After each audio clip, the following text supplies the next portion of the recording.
大家好，欢迎来到我的频道塔罗的地狱，我是 Nico。那我们今天要占卜的课题是，在你们的这个人生当中，你们拥有怎样的命格？你们的命格是一种怎样的形态？那在我们面前呢，有三组牌啊，从左到右分别是第一组牌、第二组牌、第三组牌。大家可以根据自己的直觉选择和你们连接最紧密的一组牌。稍后的话，我会做出一个解读。那么大家在选牌的过程当中，可以在弹幕上打出领取好运，来领取你们的专属好运。好，那我们现在可以开始选牌了。大家好，欢迎来到第一组牌啊。第一组牌的话，首先你们的命格呢是某种深度关系的产物啊。如果你们想要寻求某种生命的意义，一定要和这个世界建立某种特殊的紧密的连接啊，不要封闭自己。你们越是能够体验和经历这种深度的人际关系，你们就越能够看清自己，看清自己的命运，看清自己的渴望。你们是通过和这个世界的关系来理解你们和自己的关系的。你们的命格是通过那种建立人与人之间的连接而得以实现的。你们人生当中的那些美好的回忆和瞬间，包括那些重要的转折点啊，它都是在这种深度的人际关系当中得到升华，得以铭记啊。所以说我觉得这组牌你们要走入到人群当中去啊，去学习经营人际关系、亲密关系，学习去维系一段关系啊，你们的灵魂会在这种关系当中得到救赎啊。而且这组牌的话，我觉得你们的命格它和另外的一个人的命运是紧密的联系在一起的，有一个和你们心灵相通的人，彼此互为镜像啊，能够在这个人的身上看到自己，能够在这个人的身上感受到某种相似的能量，会被治愈。所以说我觉得你们来到这个世界上，可能命中注定会和另一个人产生绑定啊，命运把你们两个人绑定在一起，会超越这种时间和空间的阻隔，超越物理层面的限制啊。这种关系会让你们两个人实时的更新、生长、创造。月亮牌呢，我觉得这种关系它存在着某种必然性啊，这种必然性就是你们不是偶然遇到这个人，它不是一场遭遇，而是一种因果。这个人的出现能够治愈你们灵魂层面的某种创伤啊。两个个体在相遇之前保持各自的独立性和完整性，以自己的方式去生长。而这个人的出现，他会唤起你们自身某种有生命力的能量，而这种关系会让你们整个人伸展开来吧，摆脱一种收缩和狭隘的状态，变得广阔而深远。生命会因为这个人的出现而变得广阔而深远，而这种关系的绑定呢，它又和灵性的力量密切相关。这种关系它会让你们抛弃一切强迫的、刻意的、僵硬的、不舒展的、不自然的念头，你们置身其中，自然就会被净化，你们自身的灵性就会得到成就和升华。所以我觉得你们遇到这个人的时候，你们的命格才会逐渐的清晰起来啊！你们之前的人生可能一直都是虚无的、浑浑噩噩的，这种关系会让你们的内心生长，会让你们变得有生命力，会唤起你们内在某种有生命力的东西和能量。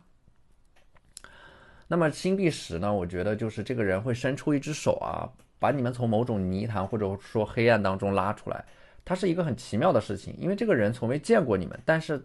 他似乎已经认识你们很久了，或者说在你们的命格里边会有这样的一个命中注定会遇到的人，而且这个人他会成全你们，疗愈你们，或者说让你们变得自洽。你们的命格在建立深度关系的过程当中，它会有某种能量灌溉你们、滋养你们，唤醒和激活你们内在的创造力。这种关系能够释放你们旧有的能量和情绪，你们可能会因为爱上这个人而爱上整个世界。那么第三张牌呢是上太阳牌啊，我觉得这个你们的这种命格就是用自己生命当中的那种明亮去对抗黑暗啊。在成长的过程当中，有某种黑暗和孤独在不断的侵袭着你们，但是你们不会屈服，不会妥协，你们会用自己的方式去发光，甚至是照亮别人。我觉得太阳牌的话，你们身上有一股正能量吧，或者说与生俱来的正义，喜欢打抱不平，内心当中有着某种道德感在驱使着你们，在这个世界上去出一份力，发一份光，有着非常强的良知，三观很正，会对弱势群体不遗余力的支持和帮助啊。实际上这张太阳牌在别人眼中你们是发光的，总是在付出，但是却没有付出感。你们可能不需要这种付出来寻求什么认同，你们的付出只是在遵从你们内心当中的那个声音和感受啊。所以在你们的命格里边，你们会先靠近光，然后去追随光，成为光，最后散发光，不仅仅是照亮自己，也照亮别人，为他人驱散阴霾。所以说太阳牌我其实看到的是一种智慧啊，它是一种知世故而不世故的智慧。你们会主动的选择看到这个世界上的美好，尤其是曾经遭遇过生活的黑暗面，但是你们会依然的选择纯良和明朗，会活在阳光下，活在坦荡、真诚和不羞愧当中啊。所以说这张牌我能够看到你们的真诚啊，你们内心是无比的坦荡且自信的，这是一种明确的爱，直接的厌恶，真诚的喜欢，站在太阳下坦荡的无愧的称赞自己啊。所以说我觉得这张太阳牌你们的这个命格也是非常好的，就是能让你们看到的都是真心，接受的都是爱啊，很多的爱啊，充斥着很多的爱。它也是一种深度关系带来的馈赠，这种爱也没有什么目的啊，是你们与生俱来就具备的一种能力，爱自己，爱别人，爱这个世界。所以说不要问爱能成就什么，对于你们来说，色彩缤纷的世界就是答案。太阳牌的话，我觉得还有一个呢，就是你们身上有一种一点就着的能量啊，行动力超强，非常活跃的思维能量，敢爱敢恨，敢想敢做，拥有一种在别人看来可能会显得有一点鲁莽和冲动，但是我觉得这组牌你们身上的这种特质应该叫勇敢。就你们的命格里边，你们是那种极度天真的人，纯粹且勇敢，能够冲破桎梏和束缚。对于你们的人生来说，也是一个不断开阔自己的过程啊，去克服恐惧，不断的经历，才会充满魅力，才会变得成熟，才会在每一个年龄段里边都展示出那种远超于同龄人的见识和能力。所以说，在你们的命格里边，你们的本质就是不断的经历，不断的体验。你们经历的越多，你们就能够理解的越多，你们就能够包容的越多，然后最后你们会和这个世界达成某种和解，达成某种精神层面的自强，最后你们能够有一种有魄力、有能力去拥有很多，但是也拥有放下一切的勇气和魄力啊。所以说太阳牌，我觉得它是一种绝对的自信啊，天生我材必有用，千金散尽还复来的豪迈。所以说你们的人生呢，从这组牌来看的话，一定是非常奔放的，非常丰盛的，大开大合，大起大落的感觉，就像太阳一样燃烧。当你们回首自己一生的时候，你们不会感到后悔，而是会发自内心的认为不虚此行。好，那这就是我们这组牌的全部内容了。非常感谢大家的收看，如果你觉得我的视频对你们有帮助的话，可以在我的视频下方留言点赞，或者你们的支持就是我最大的动力。那我们下期视频再见，拜拜。大家好，欢迎来到第二组牌。我觉得第二组牌看到你们的命格呢，因为我们首先抽到了一张星币女皇啊，所以说你们的命格是非常稳定的，不容易受到外部环境的影响啊。可能绝大部分人都像一片片落叶啊，在风中漂浮、翻滚、颤抖，最终无奈的委顿于地啊。但是你们恰恰是那少数人当中的一员啊，沿着既定的轨道运动，就像星辰一样，无常的命运之风吹不到你们。你们的内心当中有着既定的路程，所以说我觉得这组牌啊，抽到这组牌，你们的命格是那种，就是你们从小就知道自己要做什么，有着非常清晰的目标感。对你们的自身有着非常强力的掌控感啊，你们的命格里面，你们就是自己人生的导演，能够掌控整个事情的走向。可能有的时候情节会有一点曲折，但是你们每次总能够披荆斩棘，穿过黑暗。所以我觉得这组牌你们的一个特点就是情绪很稳定啊，即使出现一些突发的事件，也能够让你们以最快的速度冷静下来，会有一种强大的自控力，强势的主导者，资源的掌控者，内心有着笃定的安全感，浑身散发着一种总有能力去应对未来种种不确定的自信能量。而你们自身的这种心态，我觉得它同样也是一种决定性的智慧啊。这种情绪稳定的背后呢，它其实是对你们自身实力的绝对自信啊，关关难过关关过。同时你们也拥有非常广阔的格局和视野。能够为了达到自己的目标而做出很多的牺牲，因为你们知道，在达成自己理想的背后需要付出怎样的代价。所以说我在这组牌里边，我看到的是一种内在的极度稳定的秩序感啊，极强的目标感，每时每刻每分每秒都知道自己在做着什么，所以你们总是能够得到稳定的结果啊。其实我从这张星币女皇，我看到的是一种质朴和踏实。绝大部分人可能都在焦虑地寻找着某种捷径，一夜成名，要么是一夜暴富。但是你们在自己既定的轨道上，一步一个脚印往前走着，就能够让你们遥遥领先啊。第二张牌是恶魔牌啊，我觉得这组牌的话，你们的命格也是非常之大的，因为恶魔他身上就有着一种非常强的理想和抱负，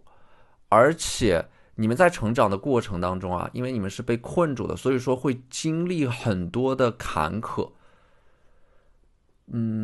但是呢，你们的身后依然长出了翅膀。这张牌给我的感觉就是带着枷锁和镣铐在跳舞的感觉。即使现实对你们非常不利，但是你们还是能够依靠自己的生命意志去实现自身的理想。你们的身上既有理想主义的浪漫，又有某种现实主义的稳重，你们能够把这两种特质很好的结合在一起啊。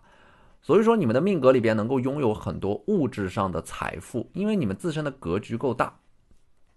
但是你们拥有的这种物质其实并不是为了满足自身的欲望啊，你拥有它只不过是它能够帮助你们达到你们想要实现的目的。恶魔牌的话，你们在事业上可能会达到一个非常高的高度啊，要么是属于那种万众瞩目的公众人物，要么会成为一个企业家、创业者，拥有庞大的生产资料，打造一个属于自己的这样的一个世界。恶魔牌呢，我觉得你们人生的厚度和密度都会非常之高，你们在不断的经历和体验啊，在成大事之前可能会经历一些大的磨难，这种磨难才能够让你们拥有承载你们自身命格的力量。可能绝大部分人都没有什么大志向，浑浑噩噩的在虚度时光，但是你们很清楚自己要什么，所以说你们注定会在某个非常核心的位置上去发光发热，释放自己，实现自己啊。我觉得这组牌你们可能是某种就是精英主义的，你们的人生不适合躺平，平庸的生活并不适合你们，你们的能力，你们自身与生俱来的能力会让你们承担更大的责任啊。宝剑侍卫它是一种风向能量啊，就是可能会宝剑的话，你们可能会喜欢思考那种形而上学的东西啊，比如说玄学啊、历史啊、哲学啊、宗教啊，包括神秘学啊，就是你们有一种对这个世界天然的好奇心，想要探索这个世界上的绝对真理啊。那这组牌的话，我觉得和第一组牌的区别在于，你们可能是有一点格格不入的，是有点不合群的，会有一点孤独感，和这个世界是错位的，或者说你们的能量和这个世界的绝大部分人都无法实现一种共振，你们追求的东西绝大部分人也理解不了，所以说它会让你们和这个世界感觉有一点脱节啊。在成长的过程当中，能够理解你们的人非常少。最终能够达到的一种理想的状态，就是你们自身完全和自己达成一种和解啊，达成一种自洽。风向能量的话，可能你们会主动的待在自己的精神世界里边啊，你们的精神层面是孤独的，甚至是孤僻的。从小就懂得很多的道理，活得很通透，可能和任何人聊天都需要上下兼容啊。我觉得在这组牌的话呢，你们可能在人际关系这个课题上，你们并不是特别需要它，你们本身就是一个完整且自洽的灵魂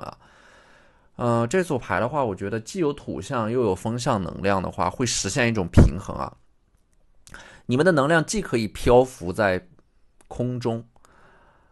去思考一些精神层面的，就完成一种精神层面的修行，又能够脚踏实地的做一些事情。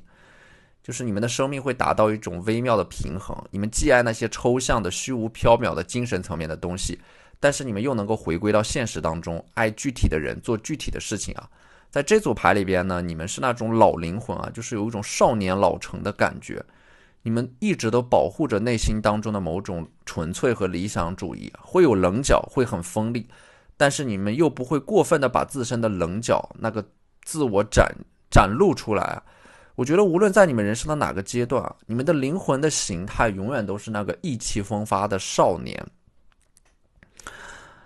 会不断的创造出某种正向的价值来证明自己，实现自己，然后不停的往前走，抵达那个更广阔的世界，抵达那个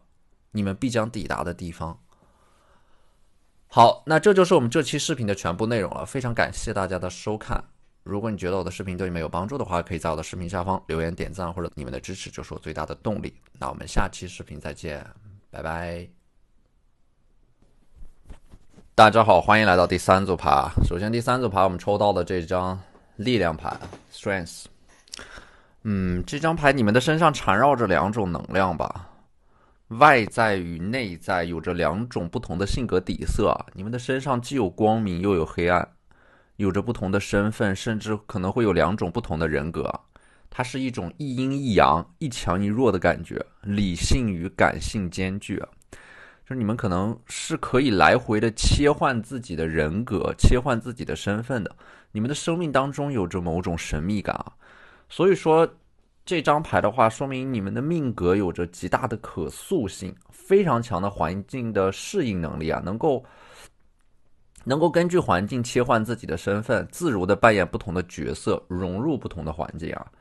一阴一阳的感觉呢，它有点像是那种雌雄同体。就是你们既拥有女性的敏锐的感知力、觉察力、共情力，可以是一个出色的沟通者和协调者，同时你们也具备男性的那种强势、霸气、出色的行动力、大局观，还有自我掌控，能够不断的生产和创造，所以你们也可以成为一个出色的领导者。在这两种能量的缠绕和加持之下呢，你们自身的这种情绪的波动和变化会非常之大，总是从一个极端到另一个极端。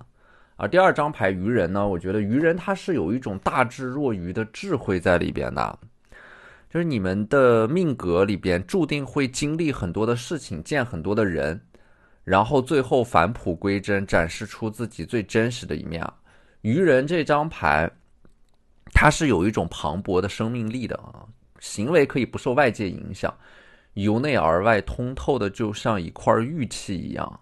所以说你们的这种性格是很容易能够疗愈到别人的，能够给到别人情绪价值的。你们的内在有一种无私分享的精神啊。愚人其实它是一张很有灵性的牌，就是要么就是你们会守护别人，要不就是有人会来守护你们。因为愚人的内核它是追求真善美的，但是你们可能对外展示出来的是另一种形象，就是你们的内心可以是很炙热的，但是你们在这个世界里边会把自己伪装起来，就是你们看起来很冷漠，但是实际上是外冷内热。我觉得愚人就是你们的命格来到这个世界上的话，就是来体验的。你们的人生不在于达到某个目的，而在于承担每一个过程啊。愚人他也是有点随心所欲的感觉，就是你们可能不太喜欢责任，不太喜欢被束缚和管教，讨厌那些死板教条的东西啊。对亲密关系的需求可能也一直在变，可能今天喜欢，明天就不喜欢了。有时候走得快，有时候走得慢，其实都是随心而动啊。我觉得这张牌呢，你们是有一种能够坦然接受自己命运的智慧的，就是在低谷的时候能躺平，但是在高潮的时候也同样能够享受成功啊，有一种既入世又出世的智慧啊。所以说你们的命格就是一个局外人啊，既能够参与到这个社会的运转里边，但是又游离于整个社会的体系之外啊。你们是刻意的在保持这样的一种状态，在自己游走在某种边缘，这样既不会被困住，又能够体验到世俗带给你们的悲欢离合、阴晴圆缺。因为你们来到这个世界就是为了体验的所以说你们就是在享受人生的每一个过程啊。而且你们走的这条路呢，它是少有人会选择的一条路啊。你们的身上有一种弹性，就是无论怎样的生活你们都可以过，而且你们有能力把任何一种生活都过得很好。你们拥有一种实现幸福的能力，而这种幸福呢，它其实是一种选择。这种身上啊，这个愚人身上的一种可塑性啊，我觉得你们既可以选择平庸，也可以实现伟大，关键看你们想要一种怎样的人生。而圣杯一呢，我觉得你们的命格呢，这张牌的话，你们不是向这个世界索取什么的，而是在不断的燃烧自己，不断的去分享和奉献。所以说，你们在这个世界当中，你们也是很容易被消耗的。可能你们单纯的是喜爱这种分享的行为，就把你们内在的某种愉悦、知识，要么是能量分享出去。你们分享的是一切有生命力的东西，通过给予丰富他人，提高自身的生命感知力啊，也能够提高对方的生命感知力。给予不是为了得到，而是在给予的行为当中诞生了某种新的力量。你们自身通过这种力量得到了滋养，而在这样的一个过程当中，给予和得到的人都心存喜悦。所以圣杯一它是有一点像燃烧自己，然后去为了某个更伟大的事业奉献自己的感觉啊。所以说呢，我觉得这3张牌组合起来看，你们的命格有着非常宏大的格局、崇高的理想，脱离了那种低级趣味啊。通过不断的表达、输出有力量的观点，分享有价值的内容，和这个世界建立一种连接。生命不在于伟大的思考当中，而在于一次次真实的连接和碰撞当中啊！你们能够感受到这种能量在连接的过程当中彼此交换，你们在分享自己的过程当中也得到了很多的回馈啊！所以说这张牌呢，它不仅仅是一种消耗啊，它也是一种疗愈，通过你们自身的智慧去疗愈别人。或者说做某种慈善活动啊，提升别人的精神感知力，帮助别人开悟和觉醒，同时他们给你们的反馈也能够滋养你们自身。其实你们整个过程就像是一种修行一样啊，通过表达和分享带来的这种力量绵长又磅礴，去传播某种信仰和理念，带给这个世界更多的爱与希望。所以说这组牌呢，我觉得你们的命格有附着着一种非常博爱的属性啊。你们可能想要因为自己的存在，因为你们自己的努力，让这个世界多一点真善美，让这个世界在逐渐的变好啊。所以你们的人生呢，会经历不同的阶段啊，会经历3个阶段：见自我、见天地、见众生。然后你们在体验了你们想要体验的一切之后啊，兜兜转转又会回到原点，完成你们这一生的使命啊。所以说你们的一生就像是一个圆一样，最后又会回到原点，在长途跋涉之后，它是一种长途跋涉之后的返璞归真。好，那这就是我们这期视频的全部内容了，非常感谢大家的收看。如果你觉得我的视频对你们有帮助的话，可以在我的视频下方留言点赞，或者你们的支持就是我最大的动力。那我们下期视频再见，拜拜。